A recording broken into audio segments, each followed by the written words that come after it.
À vous qui aviez pris l'habitude de suivre la lecture des livres des hommes de Dieu oints, à vous qui aimiez la lecture des livres chrétiens, bienvenue à vous. Mesdames et messieurs, nous avons fini un livre et nous allons aborder un autre aujourd'hui. Le livre que nous allons aborder est intitulé « L'art de la prière ». L'art de la prière, bienvenue donc à chacun, bienvenue donc à tous à l'école de la prière. Et notre enseignant, c'est bien entendu Kenneth Hagin. Kenneth Hagin va donc nous entretenir sur ce sujet de la prière avec un sommet bien achalandé, entre autres reconnaissance, pourquoi prier, différents types de prières, définition de la supplication, définition de l'intercession, le besoin d'un homme pour un intercesseur, la vie de prière du croyant, l'amour, le fondement d'une prière réussie, connaître l'amour de Dieu, audace, élément de la vie de prière du croyant, le Saint-Esprit, notre aide dans la prière. Voilà entre autres sujets que nous allons aborder. Il n'y a pas que ces sujets à aborder, il y en a plusieurs autres. Mais nous allons nous arrêter là en ce qui concerne le sommaire. Et nous allons aborder la préface à ce merveilleux livre de Kenneth Hagin. Préface. Nous grandissons tous continuellement dans notre connaissance de Dieu et dans notre compréhension de sa parole. Depuis que ce livre a été publié pour la première fois sous le titre « L'art de l'intercession », mon étude de la parole de Dieu m'a conduit à de nouvelles découvertes dans le domaine de la prière. En raison des connaissances acquises sur les prières d'intercession et de supplication, j'ai estimé qu'il n'était plus approprié d'intituler ce livre « L'art de l'intercession ». L'intercession n'est en effet qu'un type de prière parmi tant d'autres. En réalité, la supplication couvre un spectre de prière plus large que l'intercession. Mais le contenu de ce livre va au-delà de ces deux formes de prière. C'est pourquoi j'ai demandé à nos rédacteurs de modifier le titre du livre en « L'art de la prière ». Cette version rééditée reflète certaines des révélations que j'ai reçues au cours des dernières années. Mon désir est que ce livre incite les croyants à s'engager pleinement dans la prière afin que le dessein de Dieu s'accomplisse sur la terre. Reconnaissance. Le révérend Wilford H. Reid de Kennewick, Washington, était un enseignant biblique exceptionnel. La femme de Wilford, Gertrude, était la fille de John G. Lake, un apôtre bien connu de la foi au début de ce siècle. Les Reid ont été grandement utilisés par Dieu pendant de nombreuses années dans le domaine de la prière avant de rentrer tous deux auprès du Seigneur. Les enseignements de Wilford sur la prière révèlent une connaissance approfondie, acquise au fil de nombreuses années d'expérience et de pratique. J'ai été tellement impressionné par son plan d'étude et ses commentaires sur ce sujet que je lui ai demandé la permission d'utiliser ces documents dans ce livre à la gloire de Dieu. Nous croyons que Dieu utilisera cet ouvrage pour élever et former un grand nombre de personnes dans la prière afin qu'elles soient à l'avant-garde de l'œuvre du Seigneur en ces derniers jours. Le frère Ed m'a donné la permission d'utiliser son matériel et ces remarques apparaissent tout au long du livre de manière reconnaissable. Et nous entrons dans le chapitre 1, puisque c'est la fin de la reconnaissance. Chapitre 1 du livre « L'art de la prière » de Kenneth Hagin est intitulé « Pourquoi prier ?» Pourquoi prier? Il y a des années, j'ai lu une déclaration de John Wesley qui m'a profondément marqué. Wesley a dit « Il semble que Dieu soit limité par notre vie de prière, qu'il ne puisse rien faire pour l'humanité à moins que quelqu'un ne le lui demande. » Un peu plus tard, en 1949, je suis tombé sur un autre écrivain qui faisait cette même déclaration, mais qui ajoutait « Pourquoi est-ce ainsi? Je ne le sais pas. » Pourquoi ne le savait-il pas? Me suis-je demandé. Puis j'ai réalisé que moi non plus, je ne savais pas. Pourtant, si la déclaration de Wesley est correcte et la lecture de la Bible semble le confirmer, alors nous qui devons prier devrions en savoir plus. J'ai donc commencé à étudier la Bible pour comprendre pourquoi Si Dieu veut faire quelque chose pour l'humanité, il ne peut le faire que si quelqu'un le lui demande. J'ai trouvé la réponse en approfondissant la parole de Dieu.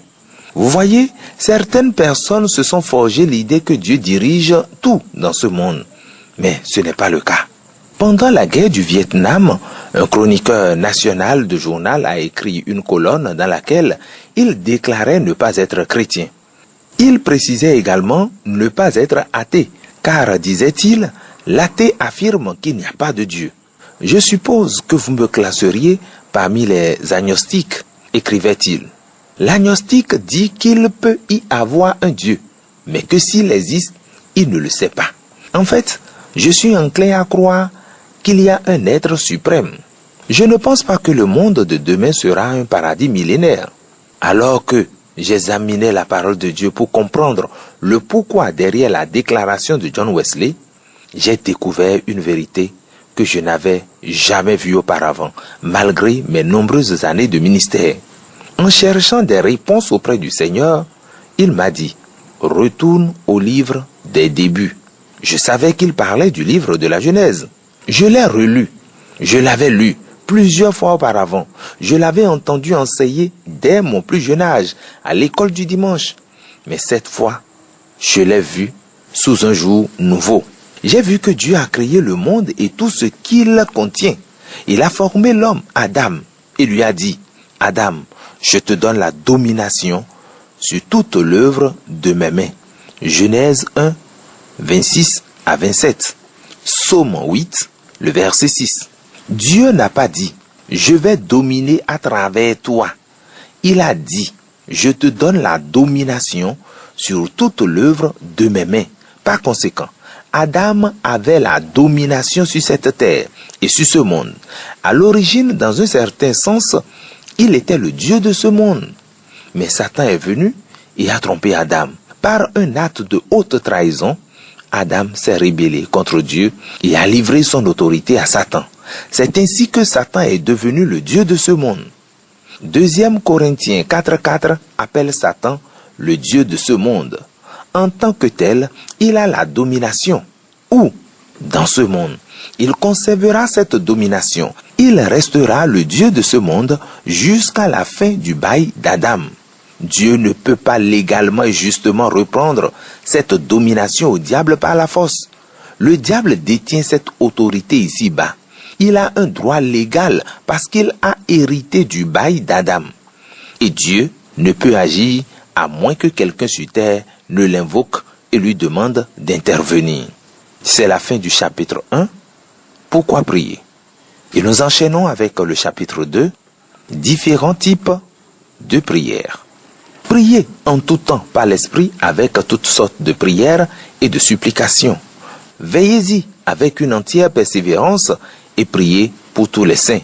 Éphésiens 6, le verset 18. Remarquez ce que dit ce verset. Priez avec toutes les prières.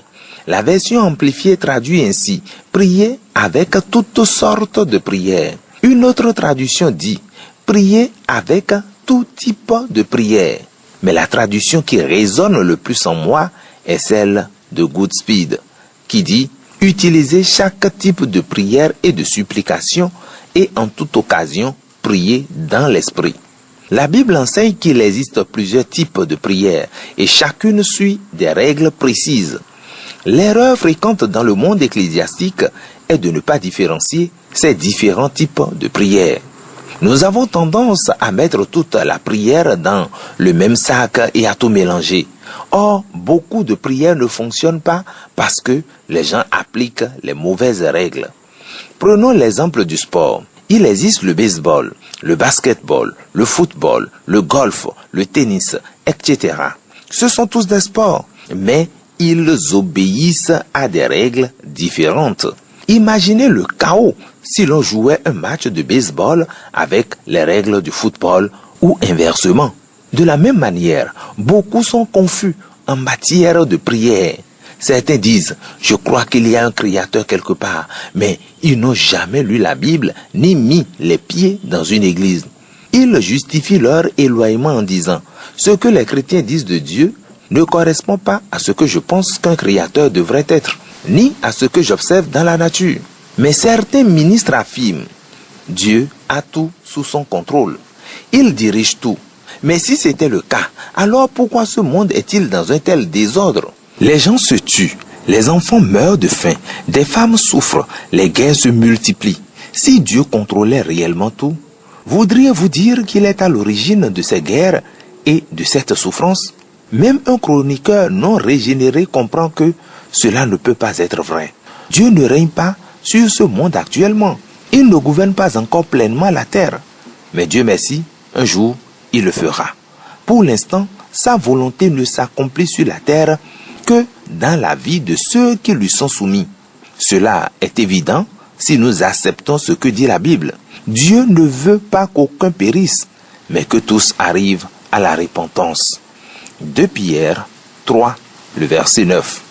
Il est évident que la volonté de Dieu concernant le salut de tous les hommes n'est pas pleinement accomplie. Lorsque des individus acceptent le Seigneur Jésus-Christ comme leur sauveur, cela se réalise dans leur vie. Mais si Dieu imposait sa volonté aux hommes, alors puisqu'il ne veut qu'aucun périsse, il sauverait tout le monde aujourd'hui et nous lui consacrerions entièrement nos vies, allant partout et faisant n'importe quoi selon son dessein. Dans cette prière, nous disons, toutefois, que ce ne soit pas ma volonté, mais la tienne qui soit faite. Luc 22, le verset 42. Les différents types de prières. La prière d'engagement. Confiez-vous au Seigneur dans la prière. 1 Pierre 5, le verset 7. 2. La prière d'adoration. Luc 24, 52 à 53, Acte 18, Acte 13, 1 à 4. La prière d'accord. Matthieu 18, le verset 18 à 20. La prière dans l'esprit. Prier en langue. 1 Corinthiens 14, 14 à 15. La prière unie. Acte 4, 23 à 31. 6. La prière de supplication. Et enfin 7. La prière d'intercession. Les 2 derniers types de prières seront abordés plus en détail dans les chapitres suivants pour un enseignement approfondi sur les différents types de prières. Vous pouvez consulter le livre du frère Hagin, Prière prédominante pour la paix. Et nous abordons un dernier chapitre pour finir avec cette session, le chapitre 3 du livre L'art de la prière de Kenneth Hagin, chapitre 3, définition de la supplication. La supplication est bien plus qu'une simple demande. Elle implique une requête humble, sincère et fervente. Si une demande n'est pas formulée avec sincérité, ferveur et sérieux, alors ce n'est pas une véritable supplication. Pour qui peut-on faire une supplication? Pour nous-mêmes, nous prions la prière de supplication pour nos besoins naturels et spirituels. Ne vous inquiétez de rien, mais en toute chose, faites connaître vos besoins à Dieu par des prières et des supplications avec des actions de grâce. Philippiens 4, le verset 6. Pour les croyants et pour tous les saints, c'est-à-dire pour qui peut-on faire une supplication? Pour les croyants et tous les saints. Faites en tout temps par l'Esprit toutes sortes de prières et de supplications. Veillez-y avec une entière persévérance et priez pour tous les saints. Éphésiens 6, 18. Pour qui peut-on également prier, faire la prière de supplication? Pour tous les hommes et ceux qui sont en position d'autorité. Cela inclut aussi les incroyants. J'exhorte donc, avant toute chose, à faire des prières, des supplications, des requêtes, des actions de grâce pour tous les hommes, pour les rois et pour tous ceux qui sont élevés en dignité, afin que nous menions une vie paisible et tranquille, en toute piété et honnêteté. 1 Timothée 2, 1 à 2. L'erreur dans la prière. Beaucoup mélangent les règles et les principes de différents types de prières. Ils prennent les principes qui s'appliquent à une prière et tentent de les utiliser pour un autre type. C'est comme si, dans le sport, on mélangeait les règles du football, du baseball, du basketball, du golf et du tennis en croyant qu'elles fonctionnent ensemble. Cela crée de la confusion et il en est de même dans la vie de prière de certaines personnes. Une erreur courante est de conclure chaque prière par « si c'est ta volonté », en pensant que Jésus a prié ainsi. Pourtant, Dans toute l'Écriture, Jésus n'a prié de cette façon qu'une seule fois, dans le jardin de Gethsémani, lorsqu'il a fait la prière de consécration. Lorsqu'on prie la prière de foi, c'est-à-dire une prière pour obtenir un changement concret, il ne faut pas ajouter si c'est ta volonté, car cela démontre une incertitude quant à la volonté de Dieu. Or, sa volonté est révélée dans sa parole. Quelqu'un pourrait dire, je ne comprends pas pourquoi. Ce serait comme dire, lors d'un match de football, je ne vois pas pourquoi quelqu'un ne frappe pas un coup de circuit. Ne soyez pas confus. Cultivez le livre des règles. Allez dans la Bible et voyez comment prier correctement. Voici plusieurs types de prières enseignées dans la Bible. 1. La prière de foi, aussi appelée prière de pétition ou prière pour changer les choses. Tout ce que vous demanderez avec foi par la prière, vous le recevrez. Matthieu 21, le verset 22. Tout ce que vous demanderez en priant, croyez que vous l'avez reçu et cela vous sera accordé. Marc 11, 24. Cette prière est toujours basée sur la volonté révélée de Dieu dans sa parole et ne contient jamais de « si ». La prière de consécration. Confessez donc vos péchés les uns aux autres et priez les uns pour les autres afin que vous soyez guéris. La prière fervente du juste a une grande efficacité. Jacques 5, le verset 16. Élie était un homme de la même nature que nous. Il pria avec insistance pour qu'il ne pleuve pas et il ne tomba pas de pluie sur la terre pendant 3 ans et 6 mois.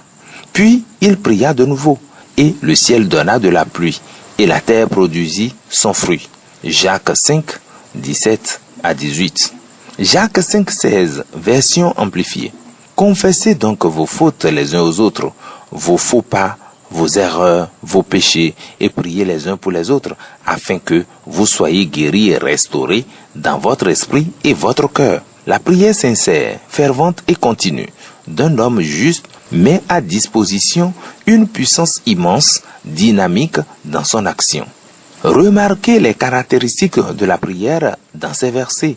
Elle est fervente, sérieuse, sincère et continue. Une telle prière rend disponible la puissance extraordinaire. Nous pouvons également offrir la prière de supplication pour obtenir le pardon.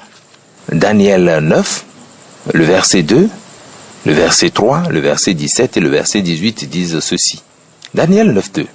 La première année de mon règne, moi Daniel, je compris en étudiant les livres qu'il devait s'écouler 70 ans pour la ruine de Jérusalem, selon le nombre d'années dont l'Éternel avait parlé au prophète Jérémie. 9.3. Je tournai alors mon visage vers le Seigneur Dieu afin de recourir à la prière et aux supplications dans le jeûne, le sac et la cendre. Chapitre 9, le verset 17.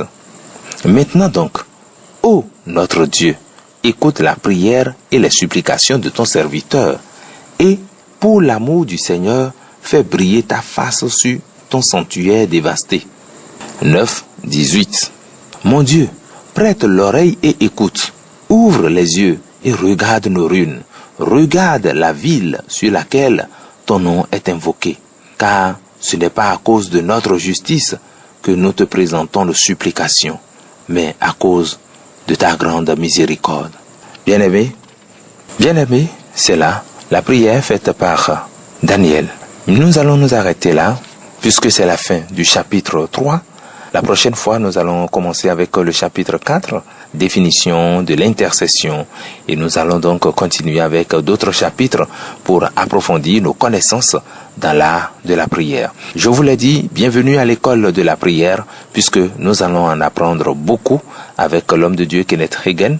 Préparons-nous pour le 2e numéro, demain, à la même heure, sur la même chaîne, Radio Philadelphie.